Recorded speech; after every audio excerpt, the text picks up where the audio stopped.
In this session, let's learn about keep buffer pool. Before that, let's go a step back.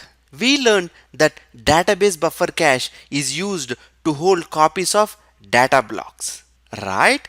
Yes, for the first time when a user executes a SQL statement, Oracle database reads the data blocks and stores it in the database buffer cache.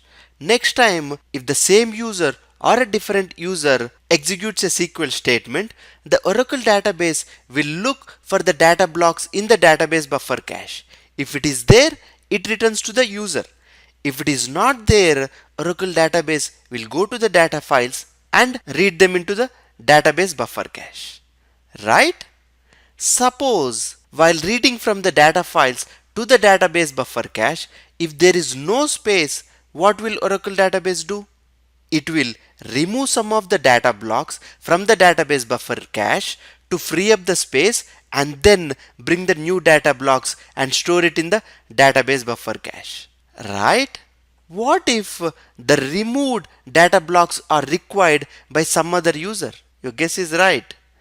Again, the Oracle database will read those data blocks and fetch it into the database buffer cache. The only problem with this is lot of IO. IO means input output. Lot of input output is happening between database buffer cache and data files. This can degrade the performance of the Oracle database.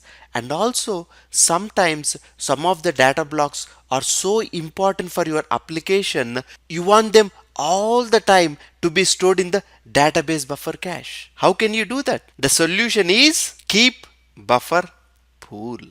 Whatever the data blocks which you think are frequently used and important, you can pin them in the keep buffer pool.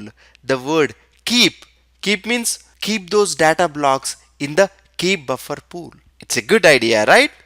Yes, all the important data blocks which are frequently used can be pinned down into this keep buffer pool so that all the users who require these data blocks can read it from the keep buffer pool.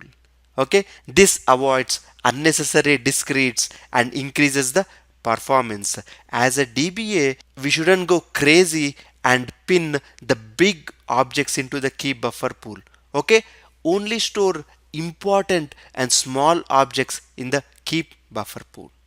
Okay, and you can configure the size of the keep buffer pool using the db underscore keep underscore cache underscore size initialization parameter. Okay.